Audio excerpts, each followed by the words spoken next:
Assalamualaikum warahmatullahi wabarakatuh. Perkenalkan, nama saya Muhraja Siddiq dengan NIDN 0113079401. Saya merupakan dosen tetap pada Prodi Keselamatan dan Kesehatan Kerja di Institut Kesehatan Deli Husada Deli Tua. Saya lahir di Gunung Pamela tanggal 13 Juli 1994 dan saya berdomisili atau tempat tinggal di Kota Medan. Saya menyelesaikan studi saya di Universitas Sumatera Utara untuk sarjana dan pasca sarjananya. Saya mulai menjadi dosen mulai tahun 2020, yaitu pada bulan 12 tanggal 1. Dan selama mengajar saya telah membina berbagai mata kuliah seperti manajemen resiko, hiperkes dan keselamatan kerja, dasar keselamatan kerja, dan manajemen keselamatan rumah sakit. Dalam bidang penelitian, saya telah melakukan beberapa riset yang hasilnya dipublikasikan di jurnal nasional maupun internasional. Saya juga aktif dalam kegiatan pengabdian kepada masyarakat untuk menunjang keselamatan kesehatan baik itu di masyarakat maupun di dunia pekerjaan. Demikian perkenalan singkat dari saya. Saya akhiri. Assalamualaikum warahmatullahi wabarakatuh. Salah satu mata kuliah yang saya ampu pada program studi keselamatan dan kesehatan kerja adalah hiperkes dan keselamatan kerja. Adapun capaian pembelajar mata kuliah atau CPMK pada mata kuliah ini adalah yang pertama, menjelaskan konsep hygiene perusahaan dan kesehatan kerja ataupun hiperkes. Yang kedua, mengidentifikasi faktor resiko di tempat kerja yang meliputi faktor fisik, kimia, biologi, ergonomi, dan psikososial. Yang ketiga, menganalisis gangguan kesehatan kerja. Yang keempat adalah merancang upaya promotif dan preventif di tempat kerja dan menyusun atau merekomendasikan baik pengendalian risiko berbasis konsep hiperkes dan keselamatan kerja. Adapun 16 pertemuan dalam mata kuliah ini, yang pertama adalah pengertian hiperkes dan keselamatan kerja baik ruang lingkup peran dalam dunia kerja. Yang kedua terkait dengan Undang-Undang Nomor 1 Tahun 1970 terkait dengan Permenaker tentang kesehatan kerja, standar ILO di dunia pekerjaan atau perusahaan. Pertemuan yang ketiga adalah membicarakan tentang kebisingan, pencahayaan, suhu, getaran maupun radiasi yang menjadi salah satu faktor risiko dari hiperkes dan keselamatan kerja. Untuk pertemuan keempat, membicarakan tentang paparan zat kimia berbahaya, debu, gas, virus, bakteri, dan faktor-faktor lain yang menyebabkan salah satunya hiperkes. Pertemuan kelima membahas tentang prinsip ergonomi, baik itu komponen, faktor-faktor ergonomi, dan hal-hal yang lain yang dapat menyebabkan penyakit akibat kerja faktor ergonomi. Pertemuan keenam membahas tentang penyakit akibat kerja ergonomi. Untuk pertemuan selanjutnya, pertemuan ketujuh membicarakan tentang stres kerja, tekanan mental, burnout, jam kerja berlebih yang dapat menyebabkan gangguan kesehatan pada pekerja. Untuk pertemuan ke-8 akan melaksanakan ujian tengah semester. Selanjutnya pertemuan ke-9 membicarakan tentang definisi, penyebab, klasifikasi penyakit akibat kerja. Pertemuan ke-10 membahas tentang medical check-up bagi para pekerja, baik itu di awal penerimaan pekerja atau selama pekerja itu melakukan pekerjaan di perusahaan tersebut. Pertemuan ke-11 adalah penerangan, ventilasi, sanitasi, penyimpanan bahan yang menjadi salah satu faktor terkait dengan hiperkes dan keselamatan kerja. Untuk pertemuan ke-12 membahas tentang bagaimana kita akan melihat kualitas udara, baik itu pengukuran pencahayaan, kebisingan, suhu, dan ergonomi para pekerja di tempat pekerjaan tersebut. Pertemuan ke-13 membahas tentang hierarki pengendalian. Ada 5 hierarki pengendalian, mulai dari eliminasi, substitusi, rekayasa engineering, rekayasa administratif, dan APD. Pertemuan ke-14 itu membahas tentang PHBS, edukasi bagi pekerja, bagaimana menjaga kesehatan, bagaimana menjaga kebersihan dirinya. Selanjutnya pertemuan ke-15 itu melaksanakan checklist inspeksi, membahas tentang bagaimana menginspeksi, mengobservasi laporan hasil inspeksi terkait dengan ergonomi. Selanjutnya pertemuan ke-16 adalah pertemuan yang terakhir pada semester, yaitu ujian akhir semester yang akan dilaksanakan di pertemuan terakhir. Metode pembelajaran dan evaluasi yang dilakukan pada mata kuliah yang diampu yaitu metode menggunakan pendekatan student center learning, yaitu adanya diskusi, presentasi baik individu maupun kelompok, dan simulasi. Sehingga dari hasil presentasi dan simulasi adanya nanti penugasan dan penilaian berdasarkan pada yang pertama ada kuis dengan bobot 20%, tugas individu maupun kelompok dengan bobot 20%, adanya UTS dan UAS masing-masing berbobot 30%, sehingga total akan mencerminkan keseluruhan dari capaian mata kuliah yang didapatkan dari setiap mahasiswa. Setelah menyelesaikan mata kuliah Hiperkes dan keselamatan kerja, mahasiswa diharapkan mampu menerapkan pengetahuan konseptual dalam bidang K3 untuk mengidentifikasi, menganalisis, dan menyelesaikan masalah kesehatan individu, kelompok, dan masyarakat secara komprehensif. Demikian penjelasan mata kuliah tentang Hiperkes dan keselamatan kerja. Selanjutnya saya akan menampilkan keadaan pada saat saya melakukan pembelajaran di kelas. Terima kasih dan selamat menyaksikan. Assalamualaikum warahmatullahi wabarakatuh.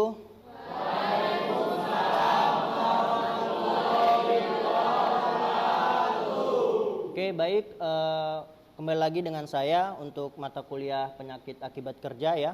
Untuk mata kuliah ini kita akan lanjutkan mata kuliah kita pada hari ini. Sebelum kita mulai, alangkah lebih baiknya kita berdoa menurut agama dan kepercayaan kita masing-masing. Berdoa mulai. Berdoa selesai. Oke, sebelum kita mulai, ada baiknya kita yel-yel dulu ya, untuk menggugah semangat kita kembali ya. Kalau saya katakan K3, bravonya 3 kali. Bravo, bravo, bravo, gitu ya. Oke. Prodi K3. Bravo, bravo, bravo. Oke, baik, kita lanjutkan. Sesuai dengan mata kuliah yang sudah kita jalani selama kurang lebih 2 minggu. Minggu lalu kita sudah berbicara tentang yang namanya faktor ya. Faktor tentang PAK. Oke, ada yang masih ingat apa itu PAK? Silakan diangkat tangannya siapa yang tahu, karena kalau bareng-bareng nanti lebih ribut ya, banyak suara yang apa. Silakan. Satu orang angkat tangan. Ya. Silakan. Berdiri. Berdiri.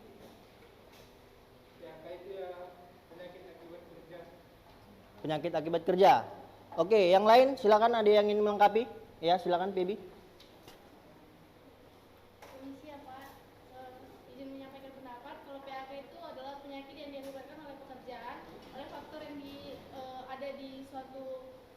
Pabrik atau tempat kerja. Oke, terima kasih. Jadi PAK itu adalah penyakit akibat kerja yang bisa saja ya berasal dari pekerjaan tersebut ya, baik itu lingkungan maupun pekerjaan-pekerjaan yang dilakukan oleh para pekerja. Oke, minggu lalu kita juga sudah membahas faktor PAK itu ada beberapa. Yang pertama berasal dari faktor biologi. Yang kedua ada dari faktor fisik. Yang ketiga kimia. Yang keempat ergonomi. Ada lagi? Apa? Psikologi. Oke. Oke, hari ini kita akan membahas terkait dengan penyakit akibat kerja, salah satu faktor yaitu faktor ergonomi. Oke. Untuk capaian pembelajaran pada poin dari RPS, salah satu RPS ini adalah mengidentifikasi jenis-jenis penyakit akibat kerja yang disebabkan oleh faktor ergonomi. Kalau kita bahas tentang ergonomi pasti membahas tentang tulang belakang, tulang rangka, ya, otot, rangka dan lain sebagainya ya, terkait dengan ergonomi. Oke, definisi PAK terkait dengan ergonomi adalah penyakit yang timbul akibat ketidaksesuaian antara desain kerja dengan kemampuan si pekerja tersebut ya, atau keterbatasan manusia yang menyebabkan gangguan otot, tulang dan saraf. Jadi antara pekerjaan dengan si pekerja dapat menimbulkan penyakit. Ya, itu tadi terkait dengan biologi, fisik, kimia, dan kita bahas sekarang adalah penyakit akibat kerja faktor ergonomi. Oke, penyebab umum PAK ergonomi. Yang pertama ada postur kerja yang tidak alami. Apa itu postur kerja yang tidak alami? Adalah posisi kerja, begitu ya. Posisi duduk bisa, posisi berdiri, menggapai benda di atas atau di sebelah kanan dan kiri ataupun di belakang. Ya. Selanjutnya ada gerakan berulang atau repetitif. Apa kegiatan atau salah satu pekerjaan yang dikatakan pekerjaan berulang atau repetitif? Kamu. Mengangkat. Yang lain? Mencangkul. Kalau di industri kira-kira apa? Ya, pengeboran banyak ya, repetitif, berulang, mengangkat, berulang, mulai dari satu tempat ke tempat lain, mungkin dalam satu hari atau dalam satu jam, repetisinya itu 20 kali bolak-balik, itu namanya repetitive motion. Selanjutnya ada mengangkat beban yang berat, seperti gambar yang ada di sebelahnya, mengangkat beban yang berat. Ini bisa ditanggulangi untuk mengurangi resiko terjadinya PAK ergonomi ya, dengan cara ya pastinya ada cara-cara nanti akan kita praktekkan ya, salah satu dari mengangkat beban yang berat. Karena setiap pekerja memiliki kemampuannya masing-masing untuk mengangkat benda yang berat. Ada pekerja yang sanggup sendiri, ada yang harus berdua atau lebih dari 2 orang untuk mengangkat satu benda. Ya, tapi harus menggunakan teknik dan caranya untuk mengurangi resiko ergonomi ya, penyakit akibat kerja ergonomi. Selanjutnya ada getaran alat kerja. Getaran alat kerja, penggunaan alat yang menimbulkan getaran. Contohnya di dunia industri menggunakan hammer jack gitu ya, atau operator alat berat yang mungkin satu hari bekerja mungkin kalau sesuai dengan peraturan 8 jam. Tapi mungkin 8 jam itu dia terus-terusan berada di atas alat berat tersebut yang menimbulkan getaran sehingga menyebabkan sakit pada tulang belakang, pada otot, pada rangka dan lain sebagainya terkait dengan ergonomi itu sendiri. Yang terakhir ada bekerja dalam posisi statis terlalu lama. Apa ini statis? Adalah diam. Contohnya kalian nih, satu hari berapa jam? Ya, nah, itu satu hari kalau duduk saja maka akan menyebabkan penyakit akibat kerja terkait dengan ergonomi. Banyak pekerjaan-pekerjaan yang menuntut untuk bekerja secara statis atau diam, ya. Banyak seperti itu. Baik juga yang formal dan informal. Terutama informal nih banyak nih masalah-masalah yang terjadi terkait dengan ergonomi itu sendiri. Ya, kalau contoh dari gambarnya mungkin salah satunya adalah pekerja yang bekerja di depan komputer, administrasi. Ya, kalau di mungkin administrasi di proyek, ya terlalu lama bekerja secara duduk statis maka akan menyebabkan penyakit akibat kerja terutama pada bagian tulang belakang. Gitu ya. Oke, sampai di sini ada yang ingin ditanyakan? Adik-adik semua terkait dengan penjelasan saya tadi? Sudah jelas? Oke. Selanjutnya kita contoh penyakit.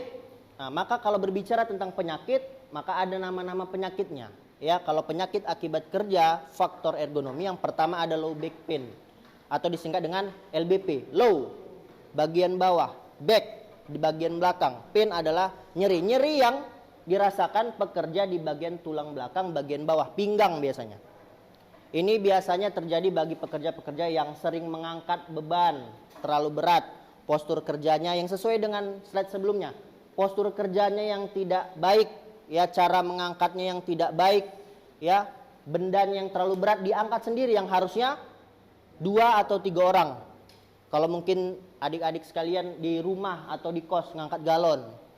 Nah, ada yang pakai satu tangan, ya kan? Ada yang main angkat saja dari berdiri. Nah, itu juga mengakibatkan resiko LBP. Yang kedua ada carpal tunnel syndrome atau CTS. Ini biasanya dialami oleh pekerja-pekerja yang menggunakan alat yang menghasilkan getaran. Ya, menghasilkan getaran yang terlalu lama, maka akan menyebabkan CTS. Mungkin CTS itu bisa saja dia bagian tangannya atau ekstremitasnya, bagian tangan maupun kaki itu mengalami kebas, biasanya seperti itu ya, itu CTS. Selanjutnya ada tendinitis ya, tendinitis. Tendinitis adalah peradangan otot, biasanya berada pada pergelangan tangan, pergelangan kaki. Ya, biasanya ini karena repetitive motion. Apa tadi itu repetitive motion? Gerakan berulang. Dia bergerak karena pekerjaan tadi menyebabkan resiko tendinitis. Selanjutnya ada neck strain atau cervicalgia. Ini biasanya pekerja merasakan sakit pada bagian tengkuk atau leher bagian belakang. Nah, ini ada 2 kemungkinan. Satu memang karena pekerjaannya, yang kedua mungkin karena kadar kolesterol pada darah yang menyebabkan sakit pada tulang belakang, pada bagian leher. Ini juga sering terjadi pada operator alat berat yang menghasilkan, alat tersebut menghasilkan getaran, atau pekerjaannya yang terlalu banyak menunduk atau melihat ke atas atau ke kanan dan ke kiri sehingga menyebabkan adanya neck strain ya. Oke, Ini ada beberapa contoh. Yang pertama itu ada LBP, pasnya di bagian pinggang. Selanjutnya ada CTS ya, pada bagian tangan biasanya terjadi. Selanjutnya ada tendinitis. Ini contohnya tendon atau pada bagian kaki, otot kaki. Selanjutnya ada neck strain pada bagian tulang leher pada bagian belakang. Oke? Selanjutnya ada faktor resiko ergonomi di tempat kerja. Kalau berbicara tentang PAK berarti penyakit akibat kerja. Ya, mungkin ada juga penyakit akibat hubungan kerja, tapi kita bahas penyakit akibat kerja. Faktor resiko ergonomi di tempat kerja yang pertama pastinya desain alat kerja yang buruk. Ya, desain alat. Alatnya sudah ada, fasilitasnya sudah baik, tapi mungkin terlalu tinggi bangkunya. Ya, terlalu rendah mejanya sehingga harus menunduk. Ya, atau tidak adanya alat bantu sehingga harus manual handling, mengangkat benda yang cukup berat tadi dengan manual sendiri tanpa alat. Ya, selanjutnya ada meja atau kursi yang tidak ergonomis itu tadi, maka itu harus adanya antropometri ya untuk menghitung skala si pekerja, skala tubuh si pekerja, apakah kursinya berapa senti ya, panjangnya atau tingginya dan lain sebagainya. Selanjutnya ada tekanan kerja yang tinggi. Salah satu penyebab penyakit akibat kerja di tempat kerja adalah tekanan kerja yang tinggi sehingga menyebabkan penyakit. Ya. Selanjutnya ada kurangnya pelatihan postur kerja. Mereka tidak mengikuti SOP atau perusahaannya tidak menekankan harus mengikuti standar operasional prosedur pekerjaan tersebut. Sehingga pekerjaannya ya yang penting cepat, yang penting selesai. Nggak perlu dia mengangkatnya harus dengan SOP, yang penting terangkat galon tadi, yang penting terangkat benda tadi, sehingga tidak terlalu memperhatikan SOP tadi. Ya, selanjutnya ada ruang kerja sempit atau tidak fleksibel. Nah, ini juga salah satu penyebab dari terjadinya PAK faktor ergonomi. Ya, tempatnya sempit, selonjor pun susah, ya berdiri pun susah, sehingga terpaksa dia statis. Salah satu faktornya kan karena gerakan yang kecil, sedikit, statis. Ya, diam karena sempit, karena terlalu dekat dia nggak perlu berdiri, nggak perlu ke kanan dan ke kiri, hanya statis saja.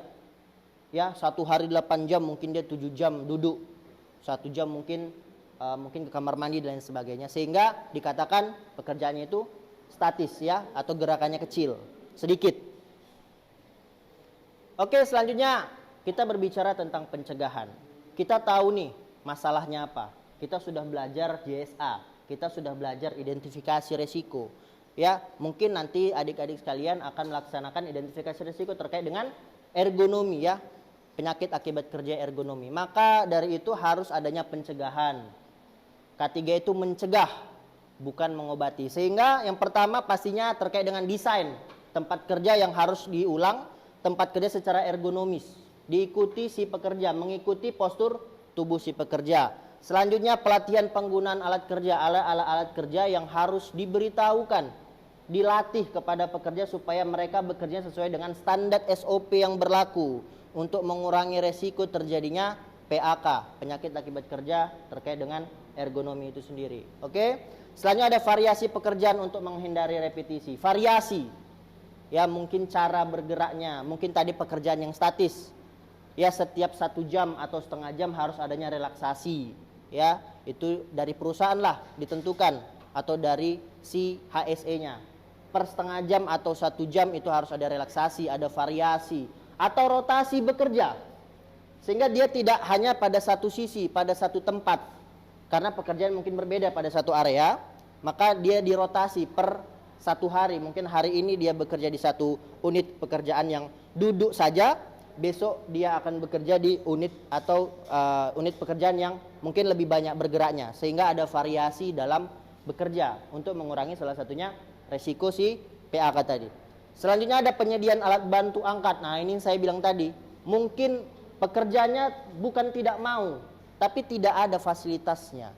Ya, terpaksa dia manual handling, terpaksa dia angkat sendiri. Tapi kalau sudah disediakan alat bantu, ya maka dia akan lebih terjauh dari si PAK tadi, tidak mengalami atau resikonya kecil dari PAK karena menggunakan alat bantu, apakah itu forklift kah atau itu troli ya dan lain sebagainya. Selanjutnya ada evaluasi postur secara rutin. Jadi setelah dilakukan identifikasi tadi, dilihat apakah yang sudah diterapkan di perusahaan tersebut itu baik untuk si pekerja. Apakah desain kerja tempat kerja tadi sudah baik bagi pekerja atau tidak? Kalaupun memang belum atau masih menimbulkan masalah terutama LBP atau terutama di bagian ergonomi, maka harus dievaluasi apa-apa saja yang harus diperbaiki.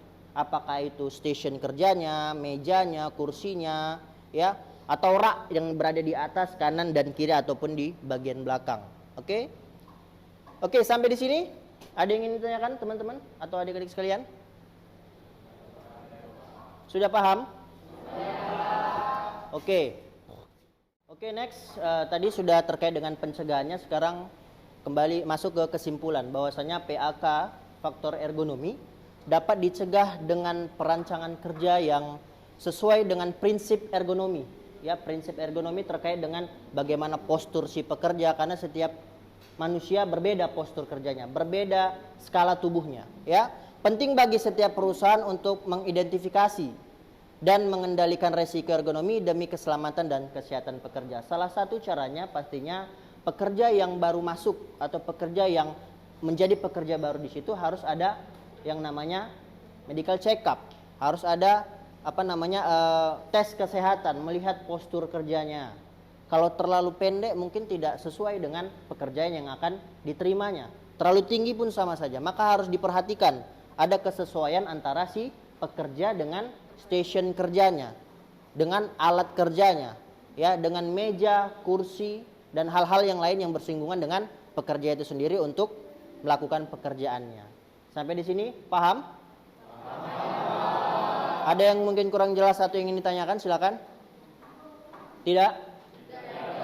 Oke, sebelum kita tutup dan kita akhiri, maka saya harus melihat dulu apakah kalian mengerti, seberapa jauh kalian mengerti dari materi yang sudah saya paparkan sebelumnya terkait dengan penyakit akibat kerja faktor ergonomi. Maka dari itu saya menyediakan, ya, saya memberikan kuis. Di sini ada 5 soal. Silakan kepada adik-adik semua untuk mengerjakan kuis tersebut di selembar kertas. Saya beri waktu sekitar 10 menit untuk dikumpulkan ke depan. Oke? Oke. Silakan.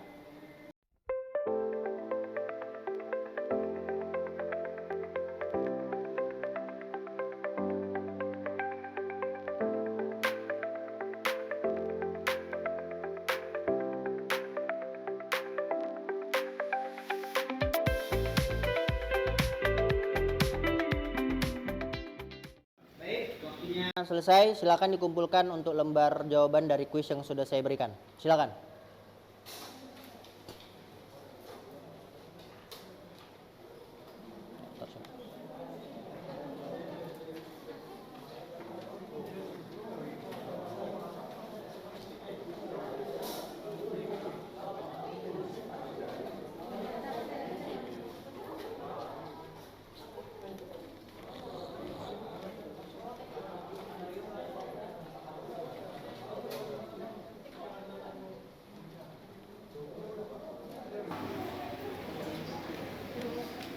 Sudah semua?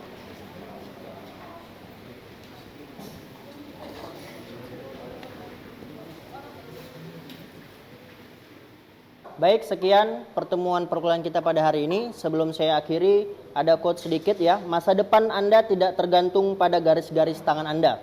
Karena orang yang tidak memiliki tangan juga memiliki masa depan. Terima kasih. Assalamualaikum warahmatullahi wabarakatuh.